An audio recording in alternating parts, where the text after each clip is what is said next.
We remain steadfast in our commitment in delivering local news that matters, stories that inspire, enriching the lives of Filipinos in the Philippines and across the globe. This is your GMA Regional TV. Buong puso para sa Pilipino.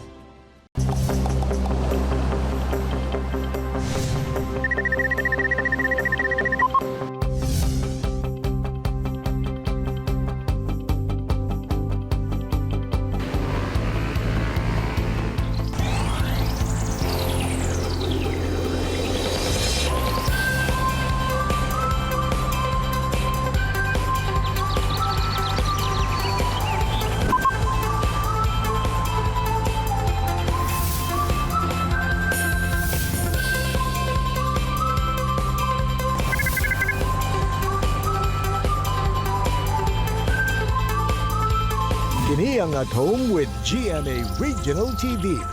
Maayong butag mga kapuso, have an awesome Tuesday kaninyong tanan. Ato sa kumustahon ang atong mga kapuso ganadin ha sa Cotabato City ug General Santos City. Say, maayong buntag. Mayong buntag sab Attorney Resi ug mayong buntag sab labi na sa mga taga Masyo ug Tamparan sa Lanao del Sur Province. Mga kapuso, karong buntaga atong makauban ang usa ka lady mechanic dinhi sa Cagayan de Oro City ug sayron ta kung unsa pa ang klase-klaseng trabaho ang iyang ginabuhat.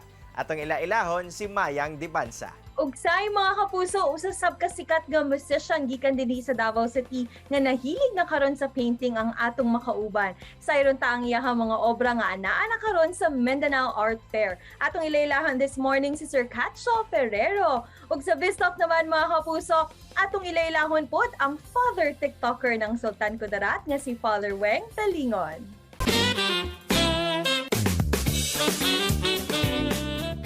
Mga kapuso, this morning atong makauban ang isa sa mga trending ug sikat karon sa TikTok. Dili lang siya sikat tungod sa iyang mga amazing dance moves, pero interesting pod ang atong sunod na bisita kay tungod isa siya ka pari. Mga kapuso, atong makahinabi this morning si Father Weng Talingon, ang Assistant Parish Priest ng San Pedro Calungsod, Tacorong, Sultan Kudarat. Good morning, Father. Welcome to sa At Home with GMA Regional TV. How are you? Maayong buntag, malipayon ko nga inyo pong di-invite no, para mag-guest sa inyong morning show. O kung kumusta ko, padayon nagyapon sa among kinabuhi sa pagpangalagad. Atong hisgutan, Father, ang mga nag-trending nimo karon nga videos on TikTok. Kanus alam ba ka nag-start ani? Early last year, na-orient naman gid ko ma'am sa TikTok. Kay nagtudlo man ko pre-pandemic, nagtudlo ko sa mga estudyante sa akong previous nga assignment.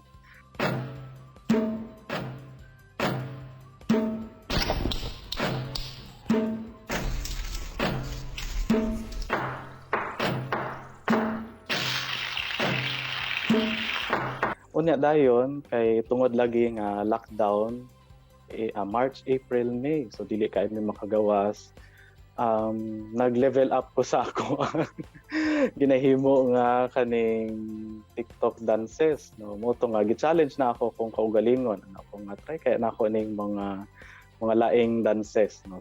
Nahimo na nako siyang routine ug part sa akong exercise na pud no, kay mao lagi if I have my free time no, unya na ako ganahan nga nakita na sad nga bag-o moto nga akong tun-an and moto mag-post dahil ko sa ako ang TikTok account, no, sa ako ang output sa akong gipracticean for the past few days.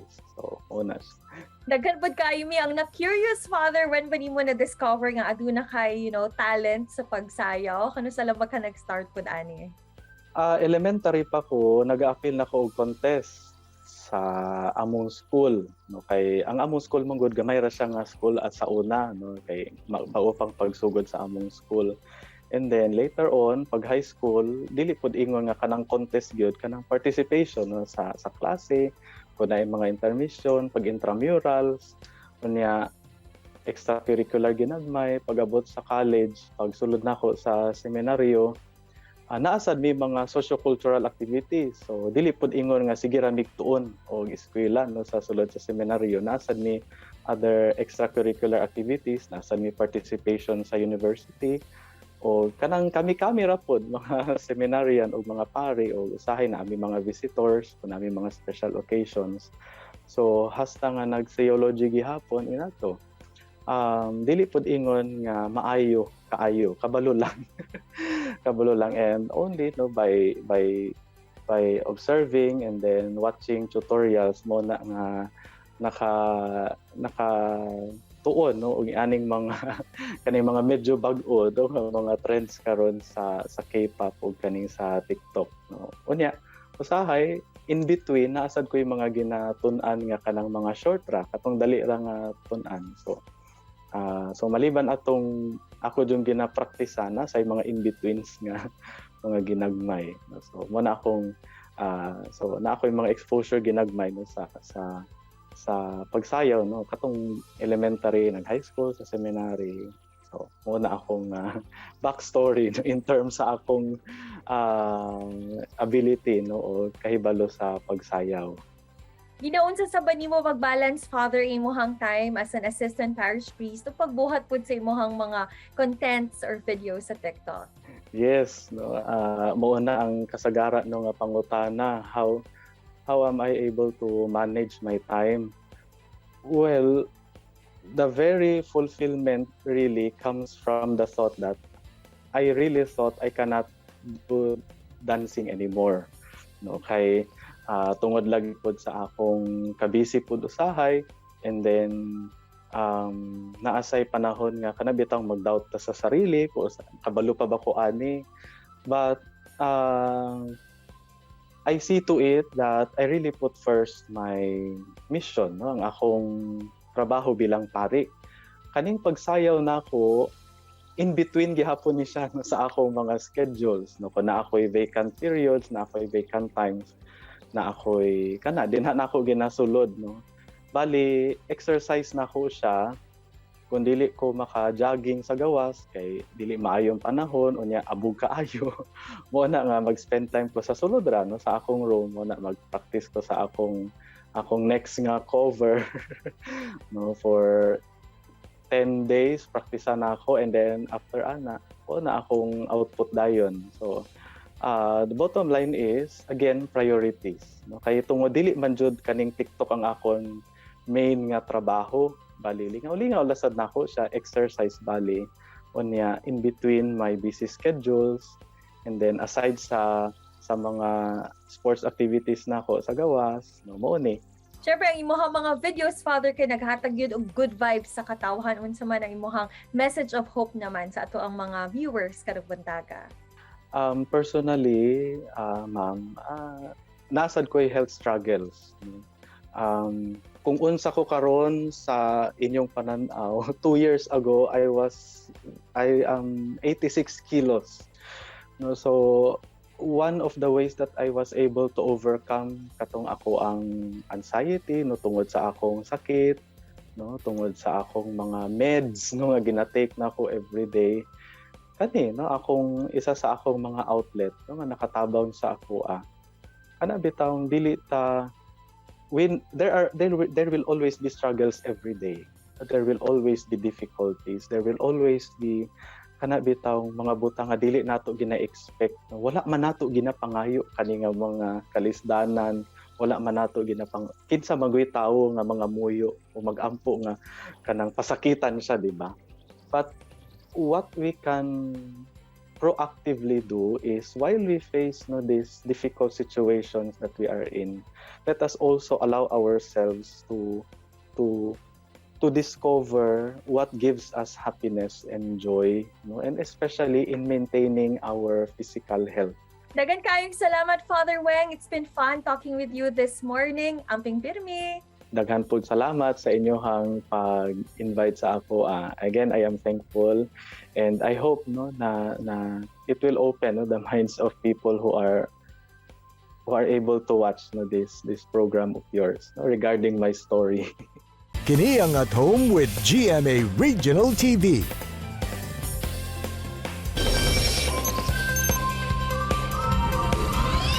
Mga puso, ang trabahong pagkamekaniko na anda nagayod nato nga trabaho alang sa mga lalaki. Apan dinhi sa Cagayan de Oro City makabilib sanglit ang trabahong panglalaki gihimo sab sa babae.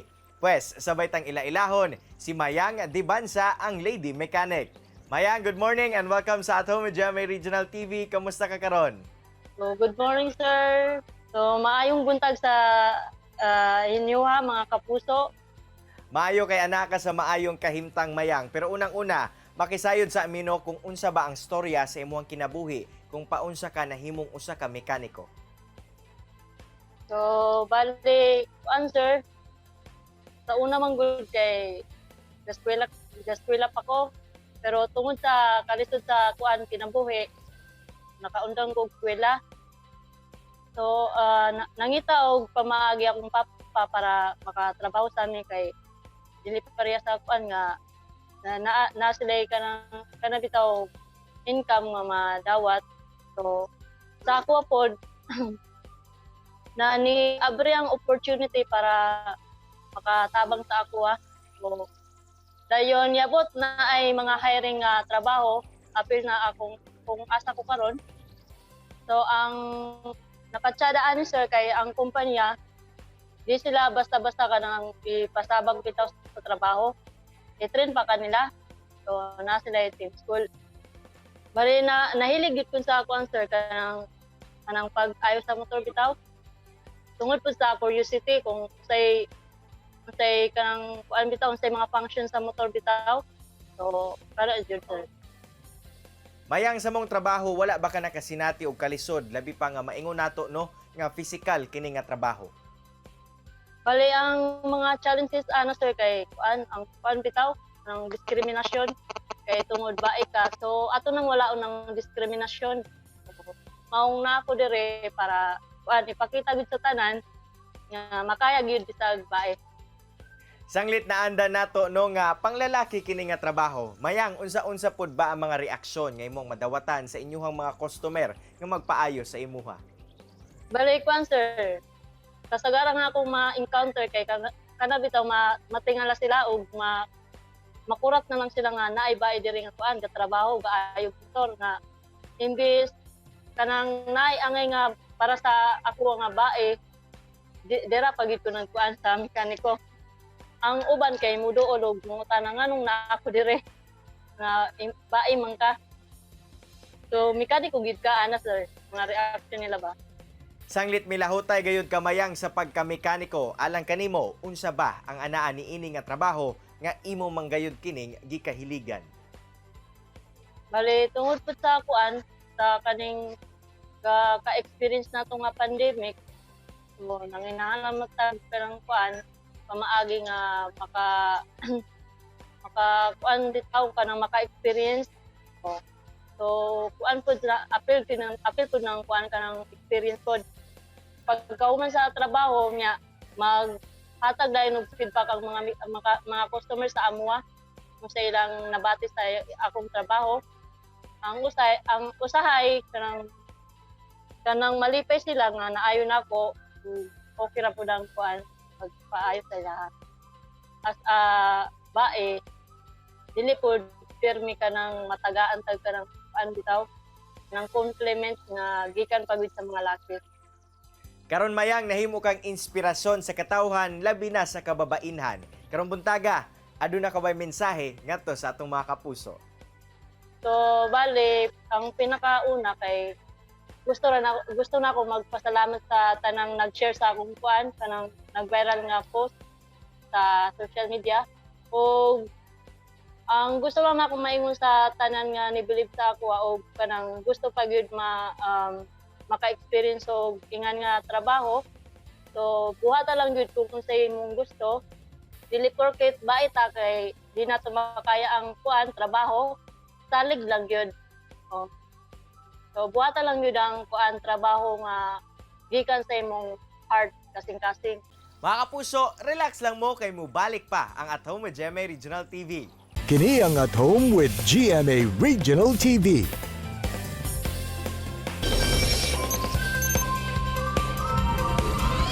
Mga kapuso, atong makauban this morning ang musician turned painter nga si Sir Catcho Ferrero. Good morning, Sir Catch. Welcome diri sa At Home with GMA Regional TV. Kamusta ka? Maayong buntag, okay kaayo, buhi pa. Maayong buntag, Atty. Resi. Sir Catch, curious gyud kaayo may kausa naman gyud ka sa mga sikat kaayo nga musicians diri sa Davao City. Pero kano sa man ka nagsugod sa imuhang love naman for painting? Bata pa ko kabalo ni jud ko mo drawing. Kaso lang murag wala sa kong una-una nga mahimong profession ang pagiging artist. Kay tungod man siguro kay innate na sa ako ba. Sama sa pagiging musician po nako nga kami tanan, family man mi og musician, akong mama singer, akong papa naging banda pod. So murag normal sa amoa pamilya ang pagiging artist. Nagsugod siya katong nagminyo nako. Nahuna-hunaan ako nga gusto kong retire as an artist. Kay murag ganahan ko sa idea ba nga masig wala na kay ginabuhat na lang kasabalay masigi lang kagpinta. Nag-start ko as an hobbyist kay wala man ko nag-eskwela gyud. Hangtod sa giganahan ako, so gipadayon na nako. Hangtod naabot ko sa ani nga posisyon karon. So karon sir, na-appeal man ka sa Mindanao Art Fair 2021 for the second time. Unsa imuhang na-feel na ipasigarbo na sad ang imuhang mga obra? Siyempre, malipayon kay na-appeal ta ani, na-invite ta, masulti nako nga tinuod one of biggest ni siya nga art fair sa Mindanao. Unya ang nakalami ni ana kay dili lang taga Davao nga mga artist ang imong makita diri. Ako malipayon kay ko nga na-appeal ko ani kay panagsalang ni siya nga chance. Unsa pud ba ang sagad nimo ng mga tema sa imuhang paintings? Wala ko'y dili ko stricto pag abot sa mga tema. Ang ako pag makita na akong agwapo ang komposisyon sa picture, mo na akong gina-paint. Pag ma-feel na ako, kay importante man kayo nga dapat ganahan ka sa imong ginapinta. So pag ako, like for example, mag-drive ko, makita na ako, oy, gwapo to picturean nako, and then pag abot sa balay, ipinta dahil na ako na. Or panagsa, makakita kong mga photos sa akong mga friends sa Instagram, makita na ako, gwapo ang ilang pagka-paint, mananghid ko, pwede na ako na-i-paint, i-regalo na ako sa ila. Diyan nagsugod ang tanan. Or mga portrait nila, nga gwapo ang composition, i-paint po na ako, tagaan ako sila. On a personal note, Sir Catch, unsa ba ang art sa imuhang kinabuhi and how does it affect you as a person? Especially katong nag-pandemic, mas natagaan ako time akong sarili kay once you paint manggod mas mas makapander ka, mas me time manggod ako ang painting, just like music, no, pag mag-play ko music, mag-arrange ko, pero ang painting yun for me is my me time, mas makahatag siya fulfillment sa ako as a person. Kunya naay mga butang na dili nimo ma-express into words, i-paint na nimo siya. Sir Catch, na ba kay mga tips naman o mensahe nimo sa tanang mga kabatanunan nga nagatan-aw sa atoa karon? Pinta lang gyud. Ayo paguna-una sa uban. Dili man gud ta athletes. Wala man ta nagahuna-huna og gold medal. Ang artist mag-agad lang na siya sa unsay nasa tong kasing-kasing, kung asa atong gusto. Kung duha lang na imong audience, focus on that two audience. Ayo paguna-huna nga mag-paint ka para to please everybody. Kay kanang duha nga nang ginahanglan sa imuha, mo nay diya ka dapat mag-focus. So, ayo pag-focus sa uban. Ang problema kung na-pressure ka sa unsay gusto sa society, unsay gusto nga ipabuhat sa imuha, unya ma-pressure na hinuon ka. So you're not enjoying. Dili na ka naga-enjoy sa imuhang ginabuhat. Kay pressure naman ka mo please. Para sa ako ang importante mo paint ka gikan dere. So maski unsa pa lang nga style, unsa pa lang nga genre, basta na gikan dere sa kasing-kasing. Ug karon mga kapuso, ipakita sa ato ni Sir Catch ang iyang mga obra. Hello mga kapuso, pakita na ako karon sa inyo ang artwork. Ang title kay Blossom. Ang highlight ani nga work is ang iyang texture. Mo na nga gipabaga yun nako ang paint Ang paint na yung gigamit na ko ani kay oil. Ang oil lang, kay ang problema sa oil, kay dugay kay na siya mauga. So it took me 2 weeks to finish this. Actually, almost 3. Kaso, kay gidali-dali man, tungod ani nga kuan. So muna akong gusto nga, i-depict na ko ang texture lang yun. So, na-achieve man po na ko and I'm happy for the outcome. So, kani siya. Title of this painting is Diversion Road. I painted this like actually last year pa, 2019, 2 years ago. Kani, habang nag-drive ko, giganahan kay ko sa adlaw ba. So, gipictura na kog kalit ang dalan. Hangtod sa pag-abot sa balay, akong gipaint siya. This is oil and also this is oil. Kanina po, actually, kahoy ni siya sa Crocodile Park. Kaso dili lang kaayo siya klaro. Pero kanang ganahan lang kaayo ko sa pagpicture nako, so gipaint nako. Giusab lang pud nako ang color, ang color scheme. So mo na siya. Oil ni sila both. Wow, what an impressive artwork, Sir Catch. We love your use of colors and your artistic expressions. Daghan kaayong salamat ug padayon sa pag-showcase sa imuhang talento ug ang imuha pong pag-share sa imong message of hope alang sa tanan through your paintings. Daghang salamat ug ambing pirmi. Tayo mga kapuso, butyag pa ni Father Weng Pelingon nga ang iyang pagsayaw sa TikTok o sa kini ka pamaagi alang sa pag-recognize o pag-share sa iyahang talento. Butyag sab ni Father nga buhaton ug unahon gihapon niya ang iyahang tahas isip ko sa kapari. Samtang Resi, girl power gayod ang atong natun-an kang Mayang Debansa, ang lady mechanic dinhi sa Cagayan de Oro City. Sanglit, iyaha gayod gipamatud-an nga ang trabaho nga kaya sa lalaki, kaya sabdi ay sa babae. Ug mga kapuso, bata pa lang si Sir Catch naghilig na gyud siya sa pag-drawing. Mao nang dako kayo ang iyahang pasalamat nga naimbitahan siya sa pinakadakong art fair sa Mindanao aron ipakita ang iyahang mga opera. Mga kapuso, tara Spark, nakakaton kamo sa gi-share sa itong mga bisita karong buntaga. Sama na lang sa panultihon ni Roy T. Bennett nga it's only after you've stepped outside your comfort zone that you begin to change, grow, and transform.